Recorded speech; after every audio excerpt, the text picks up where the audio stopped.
Ciao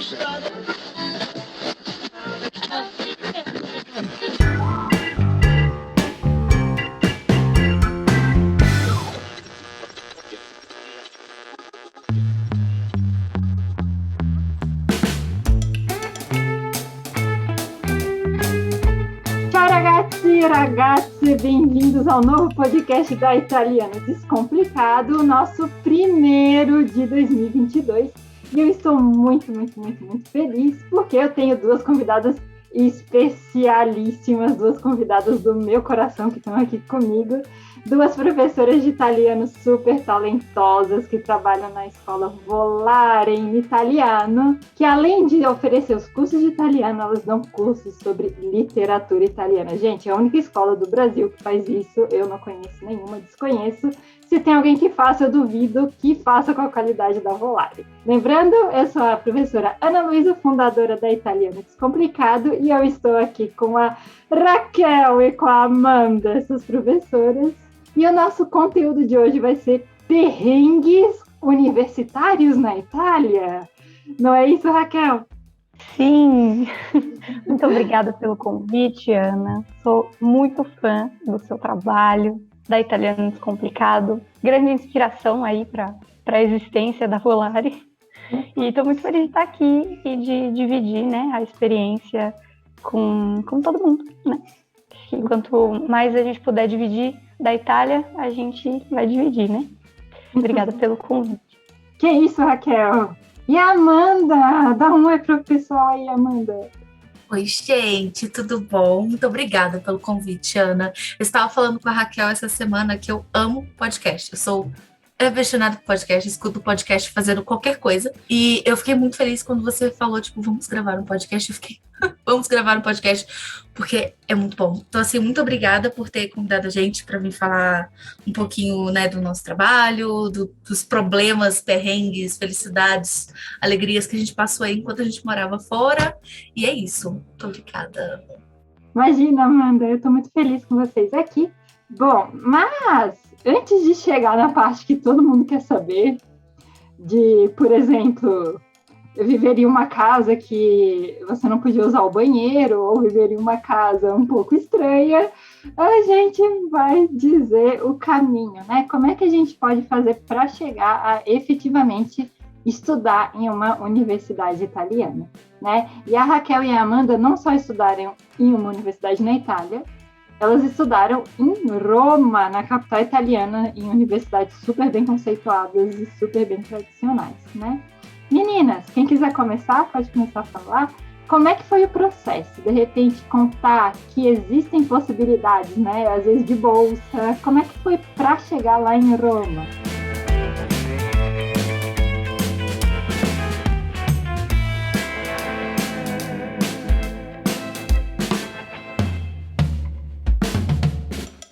Vou começar porque existem possibilidades em diversas áreas, mas na área que eu escolhi estudar, as possibilidades elas eram muito remotas. Então, acho que é importante dizer isso. Assim. Falar um pouquinho de mim, né? Hoje eu tenho 24 anos, eu sou formada em Letras, Português e Italiano pela FEFELESH USP e eu sou pesquisadora da área de letras clássicas e mais precisamente de latim clássico. Era isso que eu queria estudar na Itália. Só isso, gente. Queria estudar latim na Itália. E, bom, como vocês podem imaginar, é bastante difícil você ter a fluência no italiano necessária para poder estudar latim lá. Porque, é o país que dá muito valor para a cultura da antiguidade, para a arqueologia, filologia. Então eu tive que estudar muito italiano para poder conseguir chegar até lá, né? E aí, uma coisa que é já a primeira barreira que a gente enfrenta como brasileiro, como brasileira, para estudar no exterior, é a proficiência. Então, no meu caso, como eu passei a estudar italiano na universidade, eu não precisei fazer a prova de proficiência, porque a minha graduação, o desenvolvimento da minha graduação já valia como uma proficiência, segundo a universidade. Enfim, me deram uma carta lá dizendo que eu tinha o nível necessário para prosseguir os meus estudos no exterior. E pelo menos na USP, funciona.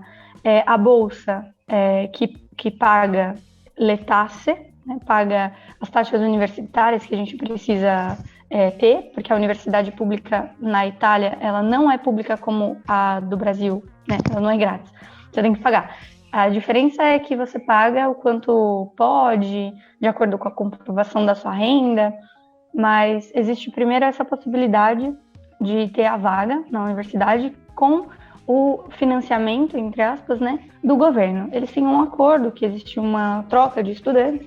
No fim, acredito que ninguém pague muito. Mas, então, a gente faz um plano de estudos. O que você quer estudar? Por que você está querendo ir até lá? É mais para provar que você não está querendo só ir viajar, né? E aí a gente escreve uma carta de pedido. No meu caso, a minha carta citava que eu queria desenvolver uma pesquisa com base no que eu estudasse na Itália, na área de clássicos que não tem no Brasil, e me deram essa primeira bolsa, né? Então, eu poderia ir para a Itália sem pagar as taxas universitárias e já com a burocracia toda resolvida. Ela nunca está toda resolvida, mas mais ou menos, né? E, num segundo momento, existem as possibilidades, e isso é cada vez menos, né? Infelizmente, hoje em dia, mas é algo parecido ali com o Ciências Sem Fronteiras, que dá a bolsa financeira para o aluno. Isso na USP tem um nome meio, né? Bolsa Mérito. E aí você pode aplicar, todo mundo que consegue essa primeira bolsa, que é a isenção das taxas, pode concorrer à Bolsa Mérito, que depende de notas, trabalhos acadêmicos, às vezes trabalho voluntário conta também, e aí a própria universidade dá dinheiro para que o aluno vá e desenvolva o plano de estudos no exterior. O grande ponto, né, minha gente, é que se a universidade te dá dinheiro e você é reprovado, você tem que devolver o dinheiro. Então, assim, né, eu recebi esse dinheiro e eu fiquei estudando 100% do meu tempo, de alguma forma, porque eu já estava lá, né? Não ia ter como devolver o dinheiro para a universidade. E aí foi esse o meu percurso, né? Para chegar até pensar em ir para a Itália, né? Muito bom, Raquel. Muito bom. E lembrando que a gente já fez aqui na Italiano Descomplicado, tem um episódio do nosso podcast que é sobre estudar na Itália, e aí a gente aprofundou bastante essa questão de taxas universitárias que a Raquel citou, mas que é sempre importante. Ótima lembrança, Raquel. É sempre importante a gente lembrar que o público na Itália também tem o seu preço, né? Aqui no Brasil também a gente paga os impostos, enfim, mas lá é uma coisa mais direta, mais calculada, então a gente acaba tendo essa percepção mais fácil, né? E Raquel, eu tenho uma curiosidade para você e para Amanda. Vocês escolheram ir para Roma ou foi onde abriu vaga, vocês se largaram e falaram, é a oportunidade da minha vida, eu preciso me agarrar? Eu escolhi ir para Roma. Na verdade, foi o meu plano de estudos, foi até engraçado, né? Porque a área de letras clássicas, de grego e latim clássico, é uma coisa um pouco fechada, né, em muitos aspectos. Então, fazer o estudo dessas duas línguas, principalmente do latim, né, que é o que eu conheço, é muito difícil. É muito difícil, porque para você manter um contato, é uma coisa bem difícil mesmo, é só sentar e ler, parece um monge da Idade Média, né?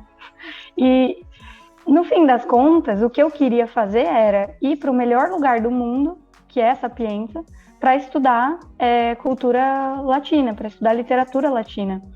Então, meu plano de estudo foi ousadíssimo. E aí, eles me ligaram da CCINT falando que eu podia escolher a vaga na universidade que eu quisesse. Aí eu falei, bom, minha primeira universidade é a Sapienza.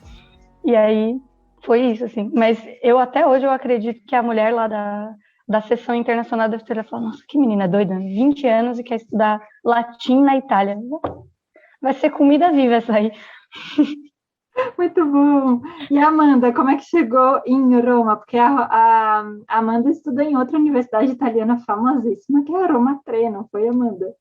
Isso, foi exatamente. E assim como a Raquel, eu também escolhi ir para Roma, porque assim, eu sou de cidade pequena, né, aqui no Brasil, eu sou de Caratinga, no interior de Minas Gerais, e assim, eu não gosto de cidade pequena. Eu, assim, não me adaptei com cidades pequenas. Já morei em outras cidades pequenas, poder estudar no ensino médio, não rolou. Então, assim, quando eu mudei para São Paulo, eu fiquei tipo, meu Deus, que maravilha, esse lugar é tudo para mim. E literalmente, até hoje, é tudo para mim. Então, quando eu falei, pô, vou fazer intercâmbio, isso desde o começo da faculdade, e eu já comecei, né, depois que eu ranqueei para o italiano como habilitação, eu comecei a pensar, tipo, tá, quais são as oportunidades que podem me levar para a Itália? Quais são os lugares que podem me aceitar na Itália e o que eu posso, né, quais são os lugares mais fortes para poder receber o tipo de pesquisa que eu gostaria de fazer, que é literatura italiana contemporânea. E assim, eu achei o quadro de disciplinas e de aplicação da Roma Trevo muito da hora, na época que eu estava fazendo. Eu apliquei para eles primeiro. Na USP você pode escolher 3 opções. Você faz uma carta de motivação, dos seus objetivos assim gerais, né? E aí você vai e aplica para 3 lugares diferentes, até 3 lugares diferentes. E aí você escolhe, tipo, eu pretendo fazer tais disciplinas. Então, aí, né, o primeiro obstáculo, que é os sites das faculdades italianas, que eu particularmente acho uma bagunça, é muito difícil de achar as disciplinas assim, com uma maneira um pouco mais objetiva. Eu achava que o Jupyter Web, que é o site da USP, era terrível, mas assim, quando você abre o Jupyter, tem literalmente uma aba escrito disciplinas. Aí você clica nela e você tem as disciplinas. No site das italianas, não. Você tem que ficar fuçando. Então, assim, foi um outro problema. Eu tinha que selecionar as disciplinas que eram mais voltadas para o que eu estava querendo fazer e justificar como que eu queria fazer cada uma delas. Eu também tinha aplicado, se eu não me engano, para Palermo e para Torino. Eu não tenho certeza. Mas enfim, Roma era a minha primeira escolha. Eu tava com, assim, muita vontade de ir pra lá, porque eu queria muito ficar lá. E o processo foi bem parecido com o da Raquel mesmo. Eu escrevi essa carta. Inclusive, a minha motivação na carta era para poder estudar literatura italiana contemporânea, mais especificamente o Pirandello, que eu amo o Pirandello. E aí, chegando lá, fez assim, né? A minha ideia de pesquisa ainda é literatura contemporânea, mas é outra coisa, vou falar disso depois, se der tempo. E aí, eu também fiz essa carta, também apliquei, e ao contrário da Raquel, eu não ganhei essa bolsa mérito, né? Aqui tem o auxílio econômico que a universidade dá para você poder se manter lá fora. Eu não tive essa bolsa, então eu fiz vaquinha, rifa, arrecadação, vende coisa, já estava economizando um tempo para poder ir, então assim, foi um processo, foi muito difícil, ainda mais que, né, assim, eu fui na Itália, eu cheguei lá, estava tudo bem, um mês depois, pandemia, então o euro ele foi de 4 para 7 reais num período muito curto de tempo, então o nosso dinheiro passou a valer nada, nada na Europa, então foi muito difícil. Mas foi bem parecido, eu tive esse auxílio, né, com as taxas universitárias, mas, assim, além disso, a gente tem que fazer um monte de coisa para a gente ir, a gente tem que contratar um seguro, a gente tem que tirar um visto. Eu nunca tinha viajado de avião, então, assim, nunca tinha pisado num avião antes de ir para Europa, e os perrengues, eu vou deixar essa história para depois, mas eles já começam dentro do avião, excelente, história excelente. Então, assim, foi um caos total, entendeu? Eu tive que tirar o visto, aí você vai no consulado, aí você faz entrevista, aí você tem que ter o seguro-saúde, você tem que arrumar um lugar para morar. Isso também foi um outro perrengue. Então, assim, foram várias coisas, né, que foram acrescentando nessa experiência de ter ido para fora, mas foi perfeito. E realmente, Roma era a minha primeira opção. Quero voltar para lá o mais rápido que der.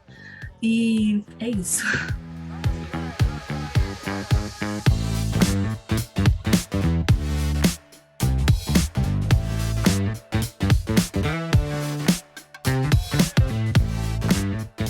Que ótimo, Amanda. Amanda, eu acho que tanto a Amanda quanto a Raquel agora tocaram em pontos muito interessantes, né? Que tem um passo a passo que é muito burocrático, é muito complexo.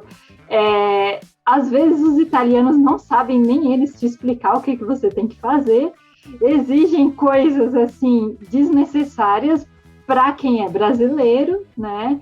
E, enfim, você pode perder muito dinheiro, igual eu que perdi 150 euros fazendo uma coisa que a universidade me mandou fazer e, na verdade, eu não precisava no final das contas. Então, eu acho que isso é uma coisa que nós três, enquanto professores, temos muito em comum, que a gente gosta de pegar os nossos alunos pela mão quando eles falam, olha, eu vou para a Itália estudar. A gente já passou por esse processo, sabe o quanto é difícil? É muito difícil você fazer sozinho. E a gente que já passou por isso sabe das dores e das glórias que é tudo isso. Então, né, a orientação que eu dou para minha equipe aqui, e tanto uma orientação da Volare que a gente tem muito em comum Itália não é só aprender italiano e saber comer pizza com a mão. Então, é tudo isso, né? É uma burocracia complexa que às vezes a gente precisa explicar para o italiano o que ele tem que fazer. Então, começa aí o perrengue universitário, entrar no site, achar o que você quer estudar, saber onde estão as disciplinas, entender como é que é o edital, entender o sistema de semestres na Itália, que é bem diferente do nosso. Então, começa tudo aí, né? Mas estamos gravando esse podcast num sábado, meio-dia, calor, sol, verão. Vamos entrar em algumas partes de fofocas, os perrengues que a gente passou. Amanda, vou puxar aqui o gancho já para Amanda, que a Amanda, eu adorei saber, novidade para mim, a primeira vez que a Amanda entrou no avião já foi para passar 12 horas dentro dele. Amanda, socorro, menina, o que aconteceu nesse avião? Caos. Foi isso que aconteceu. Caos. Por quê? Eu vou te explicar. Eu viajei com a TAP, que é uma empresa portuguesa, certo? E assim, eu não tinha conhecimento de que... Olha, gente, a pessoa, quando ela vem do interior, ela tem um problema, né? Eu não tinha conhecimento de que a tripulação do avião é do país onde a empresa está sediada. Então, a TAP tem uma tripulação portuguesa, assim como, sei lá, a Alitalia vai ter uma tripulação de italianos.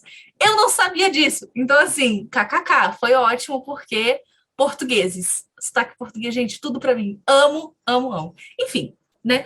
E aí, o que aconteceu? Eu viajei com a TAP, então eu fiz uma escala em Lisboa e depois eu peguei um outro avião para poder chegar em Roma.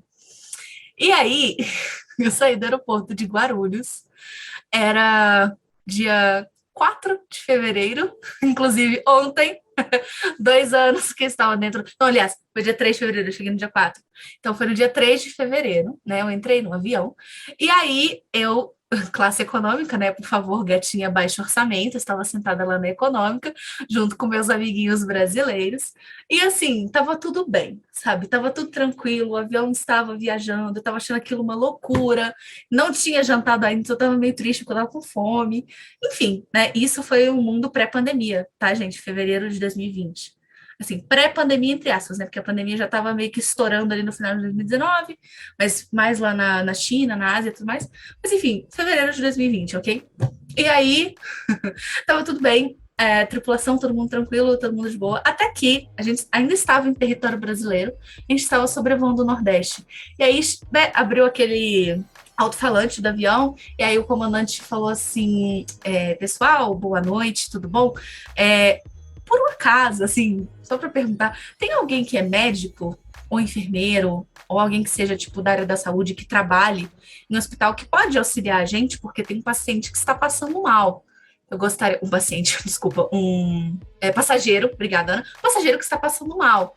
E aí, se vocês... Né? Por favor, levante a mão, alguém da tripulação vai até você, você vai ser direcionado para essa pessoa.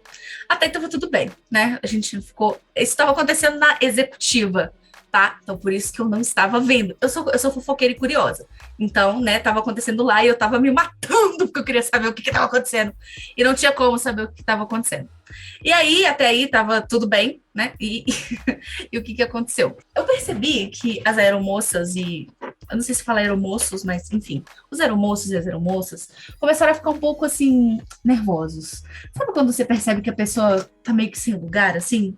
E eles estavam começando a andar muito rápido dentro da aeronave, e eles estavam naquele clima meio assim, e as pessoas eles estavam passando assim perto da gente. Eu tava tipo, mano, aconteceu alguma coisa muito, muito surta na frente. Mas essa pessoa morreu, meu Deus do céu, estou num episódio de Aeroporto, São Paulo, entendeu? De Guarulhos, aquele programa que passa no Discovery. Então, assim, e de fato eu estava, mas ainda não sabia disso. E aí, o que aconteceu? Tava tudo bem. Aí, uma coisa inédita, né? As pessoas da executiva começaram a vir para a econômica. Eu estava assim, nossa, é a primeira vez que eu vejo isso em toda a minha vida, né? Que primeiro, nunca tinha andado de avião, segundo, eu nunca tinha visto isso na minha vida. E aí, eu dei a sorte que sentou uma moça, assim, na fileira do meu lado, que estava na executiva. Eu esperei um total de 10 segundos para perguntar para ela o que tinha acontecido. Então, ela sentou e fiquei assim, boa noite. Então, deixa eu te perguntar, o que está acontecendo ali na frente? Ela falou assim, então, a situação é a seguinte, tem um rapaz angolano, que ele começou a passar mal, ele começou a ter uma convulsão, e aí as pessoas estavam tentando ajudar ele, né? Foi quando o piloto pediu, né, para que o médico fosse lá, e aí ele segurou o médico, assim, e falou com ele, eu engoli algumas buchas de cocaína, elas explodiram no meu estômago, eu estou tendo uma overdose. E então, o cara estava tendo uma overdose na executiva, entendeu? E aí... Essa pra mim é a melhor parte, porque tava todo mundo meio tenso, as pessoas vindo pra econômica, e ao mesmo tempo começou a tocar fado português no alto-falante. O cara estava tendo uma overdose, estava tocando fado português. Então, assim, TAP, olha, que falta de sensibilidade. Entendeu? O cara tendo uma overdose, e tocando o fado torando na caixa do avião, e aí o piloto vira e fala, pessoal, estaremos fazendo um pouso de emergência na cidade de Recife. E fizemos um pouso de emergência, ficamos parados ali, ó, quase uma hora em Recife, porque, né, aí chegamos lá, mano, o aeroporto com aquele monte de polícia, aquela ambulância, porque o cara estava tendo uma overdose, só que ao mesmo tempo ele estava sendo autuado por tráfico internacional de droga, então eu estava literalmente no episódio de aeroporto, e aí era tipo 00:30, e eu liguei pra minha amiga, que mora comigo, a Carol, um beijo, Carol, e falei, Carol, estou no episódio de aeroporto, ela falou, o que você fez? Eu não fiz nada, você tá louca? Tem gente com droga aqui no avião. E aí ela ficou assim, eu não acredito que você está no episódio de aeroporto. Isso saiu no G1, entendeu? Anteontem eu estava conversando com uma amiga cujo namorado é recifense. Um beijo, Gabi e Luco. E na hora que eu falei pra Gabi, né, desse rolê do avião, o Luco estava perto. Ele virou e falou assim, eu não acredito que você estava no avião que parou em Recife. Eu falei, estava. Eu vi tudo ali, ó. A Amanda começou bem, assim, comecei muito bem, Ana. Não, para já dar o tom da viagem, né? Primeira vez no avião. Foi incrível. Vamos aparecer no NetGeo, não lembro que canal que passei. Enfim. Descobri, eu acho. Enfim. E ainda a Amanda chega lá, um mês depois estoura uma pandemia mundial. A Amanda foi a pessoa. Bem tranquilo. Bem tranquilo. Bem tranquilo. Muito bom, muito bom. E Raquel, a sua viagem de avião sem surpresas? Tranquilo. Normal, gente. Não teve overdose de cocaína, não. Foi tranquilo, mas eu fui pela Alitalia. Fui pela Alitalia comigo. Ah, então a Raquel fez direto, né? A Alitalia era o voo direto Guarulhos-Roma. Ótimo. Bom, a minha viagem foi um pouquinho longa. Eu fiz Florianópolis, Rio de Janeiro, Frankfurt, Roma. Chegando em Roma... Depois de, 20 horas de viagem, eu não aguentava mais, não sabia meu nome. Eu descobri que não tinha trem para eu chegar em Peru, de onde era a minha casa. Então, eu fiquei em Roma, mas tudo bem. Eu quero até mandar um beijo para minha amiga Cleo, em Roma, que me salvou. Foi me pegar no aeroporto, me levou para comer pizza, me levou para conhecer a Fontana de Trevi já. Então, assim, um perrengue que veio a calhar no final das contas, né?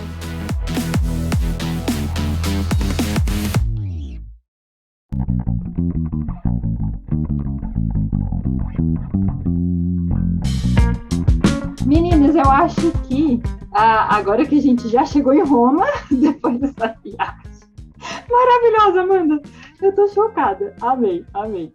Eu acho que agora que a gente chegou, a gente, quando submete, quer entrar na universidade, a gente já precisa ter uma residência, né? E isso, a gente tem que ter essa declaração de residência em mãos. E aí, o que acontece? A gente vai dando um tiro no escuro, a gente não sabe exatamente com quem que a gente vai morar, onde que é a casa e o que vai ter lá, né? Vamos encontrar. A gente acaba tendo uma dificuldade que os italianos preferem fazer contratos anuais, então, no nosso caso, que a gente ficou menos de 12 meses, a gente precisou também ter essa busca de conseguir uma casa que aceite. Quando a gente passa por esse primeiro problema, por essa primeira barreira, então você meio que acaba aceitando o que aparece ali, né? E quero saber, primeira casa, foi a primeira e única de vocês ou vocês tiveram que mudar? Como é que foi? Sim, mas a que custo, não é mesmo? Não, brincadeira. Nesse caso, comigo foi diferente. Não sei se eles foram legais comigo no consulado, mas eu mandei a declaração de reserva do hostel, que eu ia ficar, que eu fiquei, que foi horrível. Horrível, horrível. Foi, acho que, uma das piores noites, assim, que eu já vivi. Foi essa minha primeira noite em Roma, vou contar esse perrengue. Mas eu levei só, no consulado, eu levei a declaração do hostel e falei que eu ia procurar uma residência estudantil quando eu chegasse lá. E eles me deixaram, me deram o visto. Não sei, eu acho que a pessoa devia estar de bom humor, né? Provavelmente. Muito bom. Mas o perrengue foi, eu fiquei nesse hostel, quarto compartilhado, com 12 pessoas, e misto. Então, homens e mulheres. E eu lá com a minha mala para 6 meses. Feliz da vida. Nossa, estava em Roma, realizando meu sonho. Antes disso, ainda tive que chegar no hostel, não tinha internet, então tive que pedir ajuda para alguém na rua. Quem era o alguém? Um taxista que queria me cobrar 25 euros para ter atravessado uma rua com a minha mala. Aí eu dei 5, tudo em moeda de 10. Falei assim, é o máximo que eu posso te dar. Ele ficou bravo comigo. Foi embora. Entrei no hostel, tá? Aí veio a madrugada. Eu tava na hostel assim, né? Umas caminhas meio de orfanato, né? Aí eu tava na beliche de cima e um cara, acho que da Austrália, embaixo. Aí na frente, umas meninas do Reino Unido, do outro lugar, umas pessoas da França, enfim, uma galera de vários lugares do mundo, falando vários idiomas. Achei legal, mas não falei com ninguém, pois sou antipática. Até que de madrugada, chegou um cara tinha uns 2 metros. Era da Austrália também, que eu fiquei sabendo depois. O cara tinha uns 2 metros, gigante, assim, forte, enorme. Tava no quarto também, na cama de baixo, em frente à minha. Esse cara, ele tava muito bêbado. Muito bêbado. E ele começou a fazer assim, ó. Se balançar na frente da minha mala. E eu vomitar em cima da minha mala de 6 meses. E eu, com meu 1,53 m, o que eu ia fazer com esse bêbado de 2 metros? Eu só fiquei olhando. Falei, eu não vou nem me levantar. Sentei na cama e fiquei olhando. Aí o cara balançou na frente da minha mala, vomitou na mala das meninas do Reino Unido, da frente. Começaram a gritar, eu quero meu pai, vou ligar pro meu pai. Tudo bem? E o cara, depois de vomitar, fez xixi no quarto inteiro. Vocês viram que existe um problema com o xixi no meu intercâmbio, mas o cara fez xixi no quarto inteiro, no chão, assim. Como se não bastasse, ele caiu. O cara de 2 metros, gigante, ele caiu e entrou em coma alcoólico. Coitados dos caras do hostel que tiveram que socorrer esse maluco. Foram arrastando ele pelo corredor até para tirar ele do quarto. E as meninas do Reino Unido ficaram chorando e tentando limpar as coisas. Eu nem me movi, gente. Eu fiquei muito em choque. Aí eu comecei a chorar depois de um tempo. Né? Porque afinal, o que eu faço em momentos de extrema felicidade ou extremo terror, extremo qualquer coisa? Comecei a chorar. Meu Deus do céu. Primeiro dia já estamos assim. É isso. Começou com o pé direito, que a Amanda não teve no voo, a Raquel teve no hostel. Nossa, gente, a minha primeira casa tinha tudo assim, ó, parecia um sonho. Falei, gente, olha só, a pessoa me vendeu que a casa era pertinho da universidade, que era num apartamento bem bonito, só morava uma moça, uma mulher. Aí eu, cara, um quarto individual, vai dar tudo certo, um preço assim que para Peru já estava muito abaixo. Eu falei, a gente nem pensa, nem desconfia, né? Preço muito abaixo, deve ter alguma coisa. Não, eu falei, eu vou economizar, eu vou poder viajar mais, né?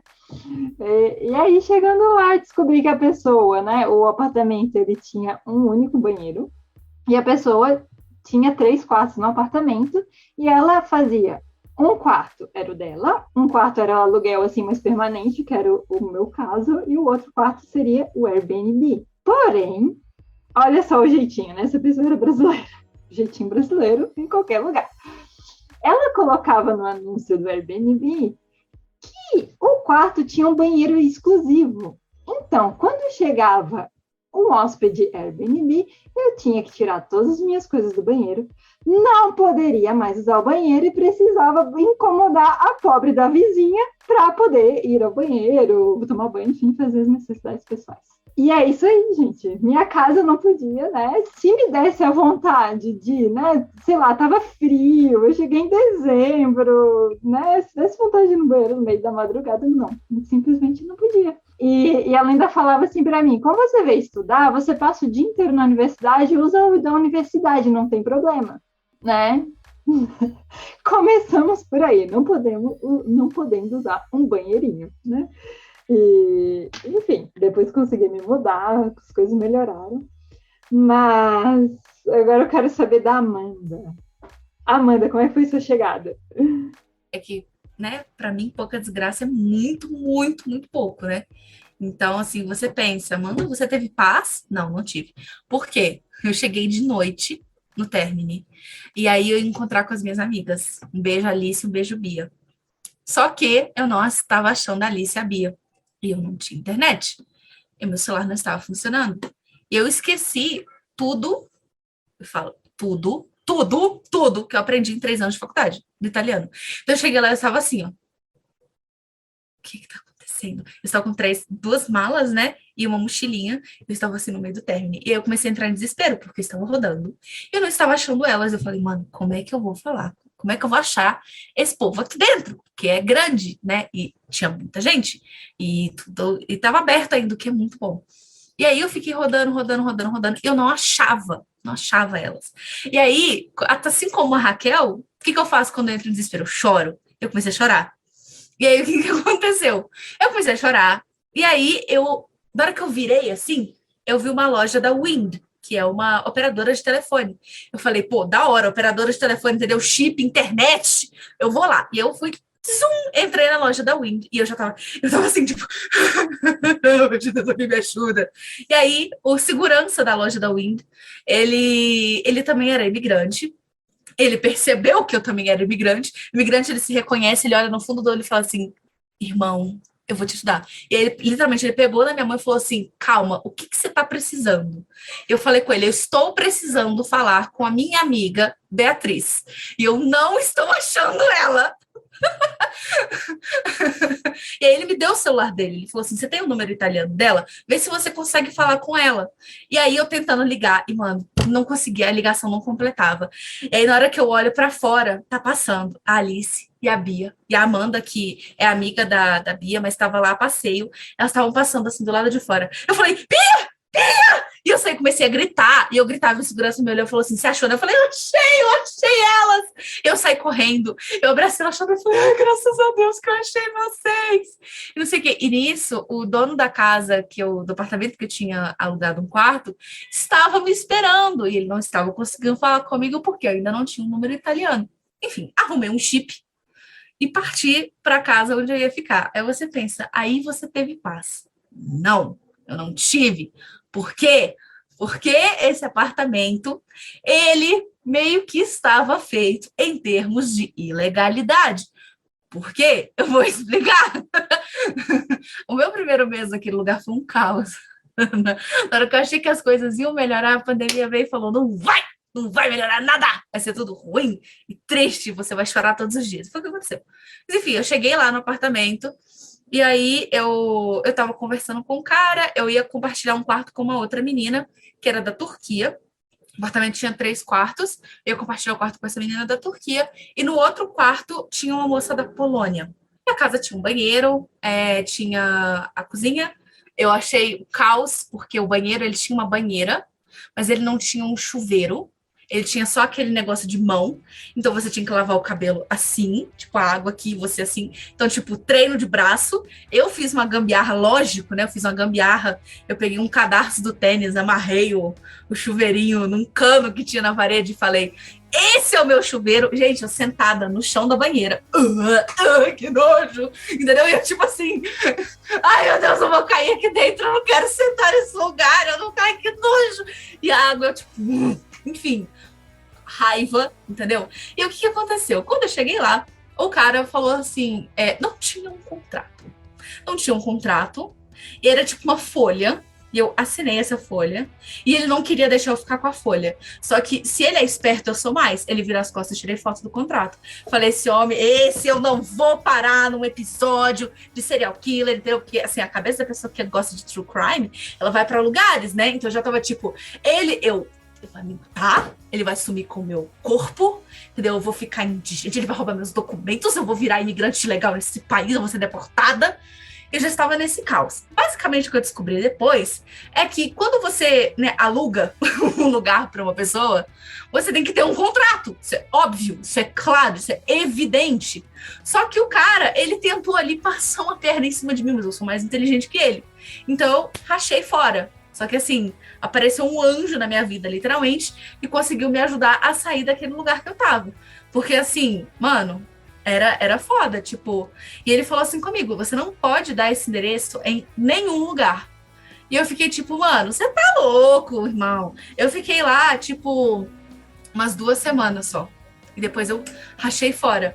E eu fico muito feliz que eu tenha rachado fora, porque se a pandemia tivesse estourado e eu estivesse lá, eu não sei o que eu ia fazer. Porque, assim, quando a pandemia estourou, mano, não tinha avião, não tinha como voltar para o Brasil, não tinha jeito de voltar para casa. Tipo, não tinha como remarcar passagem, caos completo, não tinha como voltar. Então, era assim, eu tinha que ficar lá. Não tinha muito que eu podia fazer. Então, eu fiquei lá. Nossa, então, assim, a Amanda foi num lugar de imigrantes legais e não sabia. Meninas, esse episódio está ficando maravilhoso, a gente tem muito o que contar. Eu vou fazer uma pausa agora e a gente vai continuar no episódio 2 com perrengues da Volare com a Italiana Descomplicada.